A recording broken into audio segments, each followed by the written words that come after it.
Bismillahirrahmanirrahim. Assalamualaikum warahmatullahi wabarakatuh. Dan salam sejahtera buat seluruh sahabat dan sobat Tipiso dimanapun Anda berada. Jumpa lagi dengan saya Swadi Idris Amin, tentunya di acara kesayangan kita Tipiso Rumah Edukasi. Sahabat dan sobat Tipiso, pada kesempatan kali ini telah hadir di tengah-tengah studio Tipiso yang narasumber kita yang akan membedah tema diskusi kita pada kesempatan kali ini, yaitu MPR RI minta Sri Mulyani, Menteri Keuangan, diresapel atau dicopot karena persoalan anggaran. Rasionalkah permintaan MPR ini? Ini yang akan kita bedah bersama Bapak Dr. Lukman Setiawan dari Universitas Bosowa, Kota Makassar. Assalamualaikum Pak Dokter. Waalaikumsalam warahmatullahi wabarakatuh. Alhamdulillah sehat-sehat. Ketemu lagi ya Pak Dokter. Alhamdulillah. Baik sahabat dan sobat Tipiso, saya langsung berdiskusi dengan Pak Dokter. Pak Dokter, MPR RI melalui Padel Muhammad, perwakilan dari DPD RI yang saat ini ada di MPR RI, itu lagi galau, lagi marah sama Sri Mulyani. Nah, mungkin Pak Dokter sudah membaca lagi trending satu hari ini. Rasionalkah seorang atau lembaga perwakilan lembaga MPR RI marah-marah pada Kementerian Keuangan gara-gara anggaran MPR RI dikurangi? Tidakkah mereka berpikir bahwa mungkin saja ada hal-hal yang membuat itu terjadi? Bagaimana tanggapan Pak Dr. Lutman? Jadi memang ya pemberitaan akhir-akhir ini memang muncul bagaimana MPR RI dalam hal ini adalah Wakil Ketua MPR utusan DPD Bapak kita Padel Muhammad mengatakan bahwa itu didasari sebenarnya ada histori. Histori ini itu adalah kalau nggak salah 2 kali pemanggilan. Sri Mulyani sebagai Menteri Keuangan Negara. Kalau tidak salah itu Juli dan yang kedua di September. Penyebabnya adalah ada argumentatif dari Menteri Keuangan. Pada saat itu di Juli, kalau nggak salah itu adalah terjadinya pembahasan tentang keuangan dan negara-negara, dan yang selanjutnya bersamaan juga dalam rangka rapat banggar. Nah, hal ini kalau kita cermati, kenapa tidak datang dan diwakili wakil menterinya, adalah inilah yang menjadi persoalan sebenarnya dalam perspektif lembaga negara.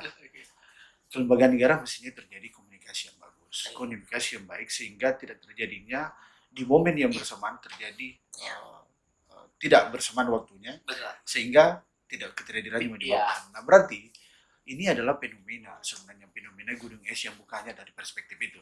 Ada komunikasi yang tidak terbangun dengan baik. Semestinya lembaga negara ya dalam kondisi seperti ini, apalagi terserang dalam kondisi masih dalam kondisi COVID, maka memang terjadi komunikasi dan memang bagaimana pemerintah terjadinya efisiensi keuangan negara.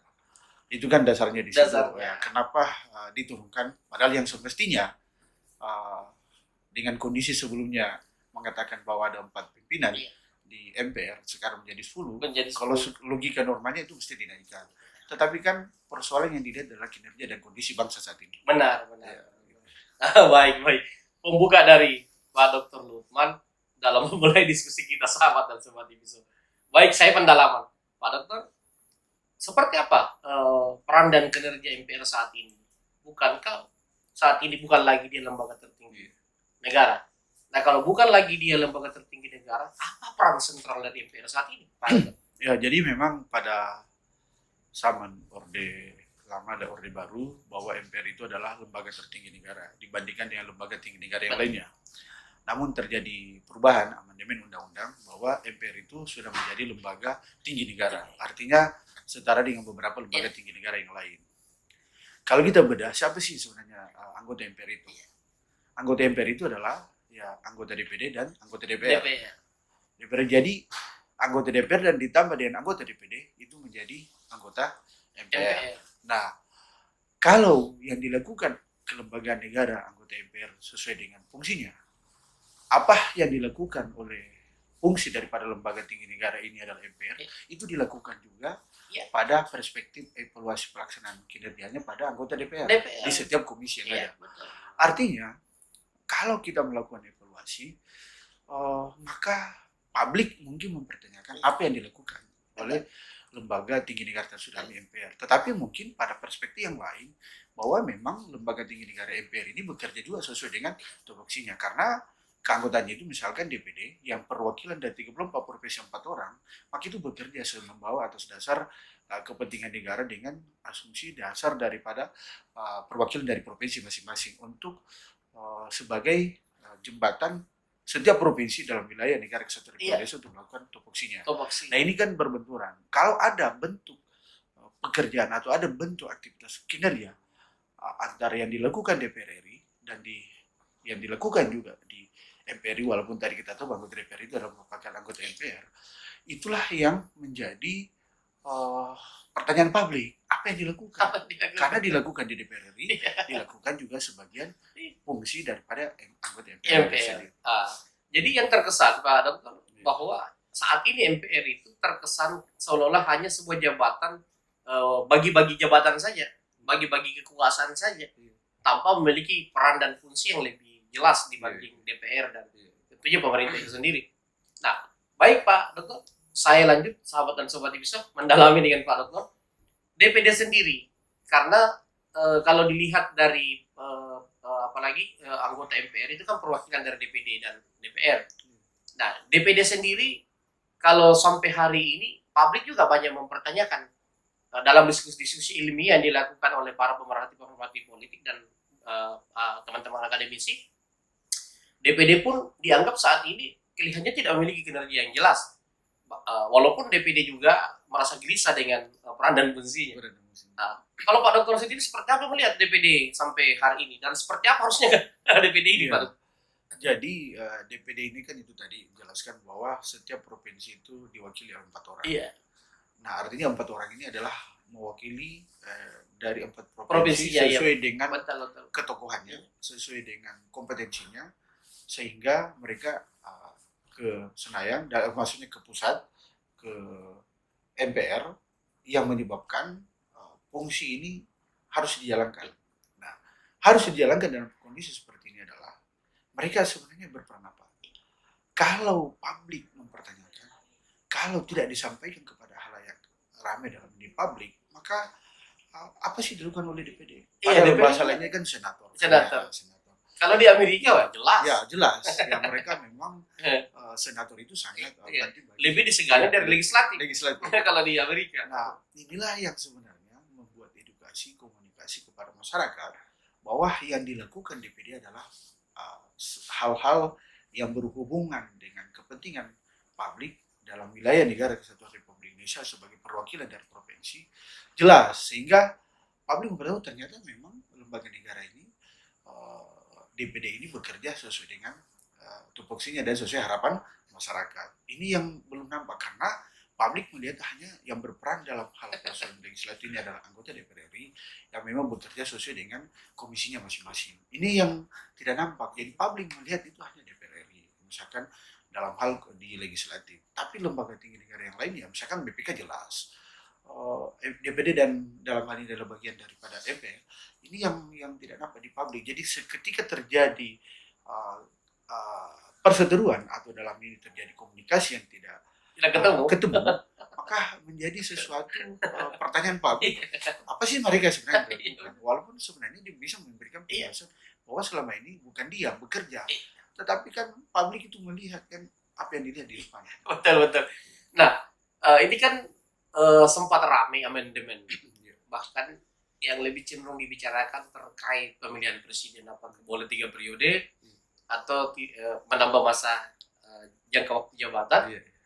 Kenapa tidak sekalian amandemen ini lebih fokus membedah peran-peran lembaga-lembaga tinggi negara, sehingga kehadiran MPR, kehadiran DPD ini bisa lebih real, lebih jelas. Jangan dia mengambil peran-peran yang diambil oleh DPR dan juga pemerintah. Nah, itu sehingga penggunaan anggaran bagi negara itu tepat. Dan jangan ada kesan seolah kayak hadirnya lembaga ini hanya bagian dari bagi-bagi kekuasaan. Ini banyak muncul dalam diskusi ilmiah. Pak Dokter? Ya inilah memang dalam kondisi politik.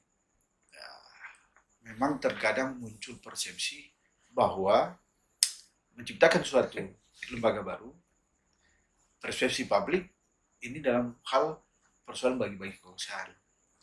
Tetapi kalau mampu dipertanggungjawabkan dengan munculnya lembaga ini dan untuk kepentingan masyarakat, maka itu hak daripada eksekutif kalau memang dibawa dalam kekuasaan eksekutif.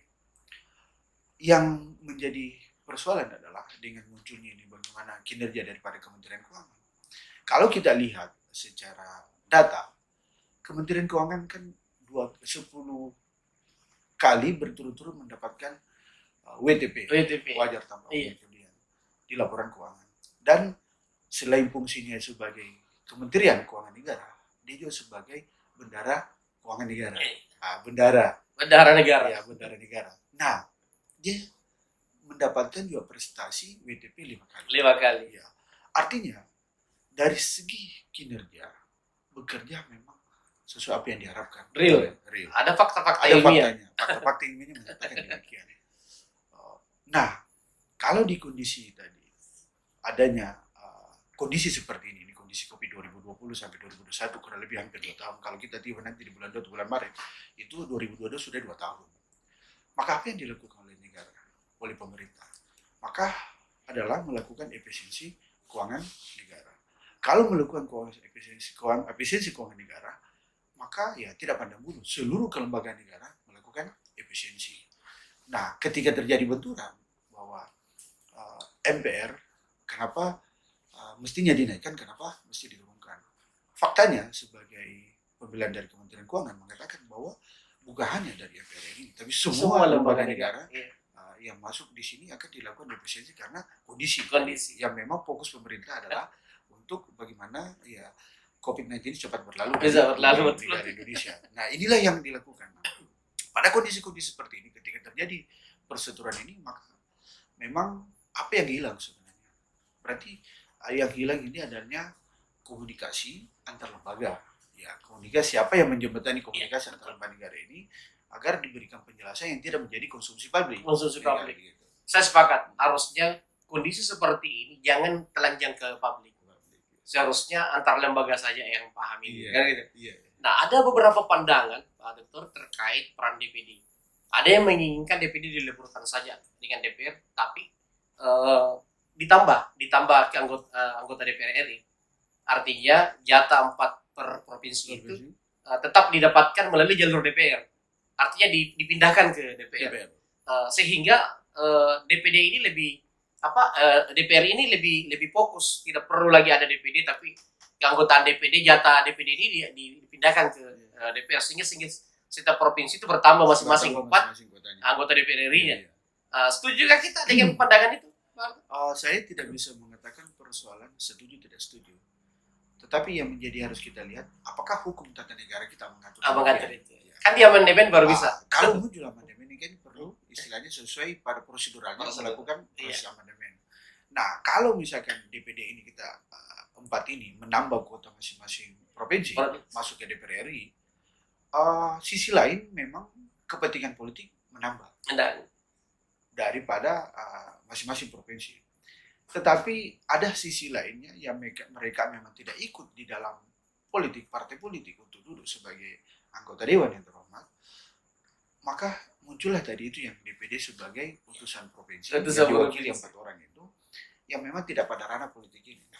Tetapi ketika mereka di DPD ini duduk di pemerintahan pusat, misalnya dalam MPR RI sebagai bagian daripada anggota MPR, mereka memang melakukan apa dari 4 ini DPD ini. Kalau memang ini jelas dan diperlihatkan kepada publik, tapi kan tidak semua kinerja harus diperlihatkan kepada publik, karena mereka ada yang bekerja memang tidak perlu dipublikasi kepada masyarakat. Nah, ini yang harus, kalau ini terjadi, maka perspektif masyarakat, persepsinya bisa, ya memang ternyata DPD bekerja sebagaimana apa yang diharapkan sebagai utusan dari masing-masing provinsi. Nah, kalau tidak ini, maka muncul kepentingan politik. Apa itu? Ya, kenapa tidak dianulir masuk sebagai penambahan kursi di masing-masing provinsi, menambah 4. Nah, maka itu yang mereka peluang. Makanya di sini ada kepentingan sisi lain adalah kepentingan politik dalam ini partai politik menambah kursinya. Dari sisi yang lain, utusan golongan ini yang tadi yang dimaksud adalah DPD yang tidak ada, maka menjadi nanti ketimpangan karena menggabungkan antar kepentingan DPD atau artinya dalam utusan provinsi ditambah dengan kepentingan partai politik, ini akan terjadi benturan kalau masuk ke semua ke sini. Iya. Nah, makanya netralisasi daripada utusan di luar dari partai itu macam muncul tadi DPD. Gitu. Jadi memang kalaupun DPD ini misalnya tetap dipertahankan, kalau saya sebaiknya peran-peran yang dimainkan oleh DPD tidak usah dimainkan oleh DPR RI. Iya. Kenapa? Sehingga peran DPD lebih jelas. Misalnya dalam hal memperkuat nilai kebangsaan, sebaiknya DPR fokus pada pemberdayaan masyarakat. Kalau saya di amandemen, karena saya lihat yang dilakukan DPD juga dilakukan anggota DPR yang terhormat kan seperti itu. Nah, MPR sendiri Pak, kalau kita mengacu pada sistem bernegara beberapa negara besar, saya lebih tertarik pada salah satu contoh kayak di Iran, ada namanya sistem wilayatul faqih. Nah, di sana wilayatul faqih itu memang ada lembaga tinggi di mana dia mengontrol presiden dan DPR-nya di sana. Kalau ada presiden dianggap melanggar, wilayatul faqih ini bisa memecat presiden. Kenapa MPR ini dalam amandemen, kalau misalnya ada amandemen ya, tidak diarahkan pada lembaga ini yang betul-betul independen dan memang memiliki peran yang sangat dahsyat, sehingga trias politika ini, eksekutif, legislatif, dan yudikatif, ada pengontrolnya. MPR dulu waktu di zaman Orde Baru, karena sistem parlemen pada saat itu ya, dengan sistem terbuka sekarang ini, ya tentu tidak bisa lagi kembali ke situ. Nah, apakah kita punya pandangan terkait seperti apa MPR ini? Karena saya sendiri melihat kayak mati nih MPR menurut saya, Pak. Iya, jadi terjadinya amandemen tadi ini bahwa dari lembaga tertinggi negara menjadi lembaga tinggi negara. Ya di zaman Orde Baru jelas kan bahwa MPR itu ya bertugas, ya ada beberapa tugas yang itu salah satunya adalah mengangkat dan memberhentikan presiden. Tapi di zaman itu adalah sistem parlementer ya. Ketika terjadi di sistem presidensial, maka fungsi daripada MPR ini yang sudah tadi setara dengan lembaga negara yang lain sebagai lembaga tinggi, dengan sendirinya akan tereduksi lah istilahnya dengan undang-undang yang mengaturnya, karena tidak bisa langsung seperti itu, karena presiden dan wakil presiden dipilih oleh rakyat. Iya, jadi ini bukan lagi lewat DPR dan sistem parlementer tadi. Ini yang menjadi permasalahan. Maka kalau begitu apa yang dilakukan? Ya, ini yang dan seharusnya diarahkan kemana ini? Maka itulah tadi sangat jelas bahwa apa yang dilakukan di DPR RI dan eksekutif, legislatif dan eksekutif menjadi pemisah apa yang dilakukan di DPR RI, sehingga jelas, sehingga tidak saling berbenturan. Dilakukan juga di DPR RI, dilakukan jadi DPD, begitu juga DPD dilakukan juga, sehingga kurang lebih sama dalam melaksanakan fungsinya, walaupun tadi bahwa legislatif sudah jelas 3 fungsinya tadi. Betul. Nah, ini yang menjadi kontradiktif atau yang menjadi pemahaman masyarakat dalam memberikan perspektifnya, persepsinya terhadap fungsi dan tugasnya ke lembaga tersebut. Betul. Dan idealnya menurut saya, Pak Dokter, janganlah MPR dan DPR ini perwakilan dari DPR. Sebaiknya ada sistem yang baru yang dibuat dalam memilih MPR. Misalnya negara, kalau ada amandemen ya, apakah perwakilan tokoh-tokoh bangsa kita dari ulama-ulama yang karismatik di Indonesia ini, yang bisa dikatakan ya ketokohannya di atas rata-rata. Kalau dia hanya diambil dari DPR, saya pikir kan terukur ketokohannya. Bahkan ya bisa saja yang didorong orang yang memiliki jabatan di partai politik, sehingga dia bisa ada di MPR RI, padahal sebenarnya ketokohan masih sangat jauh dibanding anggota DPR yang lain. Nah, ini yang perlu dikritik. Iya. Tadi memang ya, tadi kita mengambil salah satu contoh misalkan Iran. Iya. Ada majelis tinggi. Wilayatul faqih namanya. Wilayatul faqih ya, di negeri Iran ini, yaitu Imam Khomeini. Ya, mereka menjadi tokoh Kalau sekarang masyarakat, Ali Khamenei, kalau Ali sekarang. Khamenei, Iya. ya, Ali Khamenei, yang menjadi tokoh masyarakat di dalam Iya. hal ketika terjadi Iya. permasalahan dalam negara. Nah, mereka muncul dan memang sebagai ketentuan undang-undangnya mengatur demikian. Nah, inilah yang menjadi persoalan karena kalau misalkan anggota MPR itu ya berasal juga dari DPR RI dan DPD, ya, yang tadinya 4 menjadi 10 saat ini, itu memang menjadi amanah kepentingan daripada DPR RI, DPD untuk melakukan tugas dan fungsinya di MPR RI ini. Nah, ini kan yang booming ini yaitu tadi terjadinya komunikasi yang tidak terbangun dengan baik bahwa ketika pembantu presiden dalam hal ini para menterinya, dalam hal ini menteri keuangan tidak ketemu titik ini, dianggap ya itu tidak bisa bekerja sama dengan baik. Padahal ya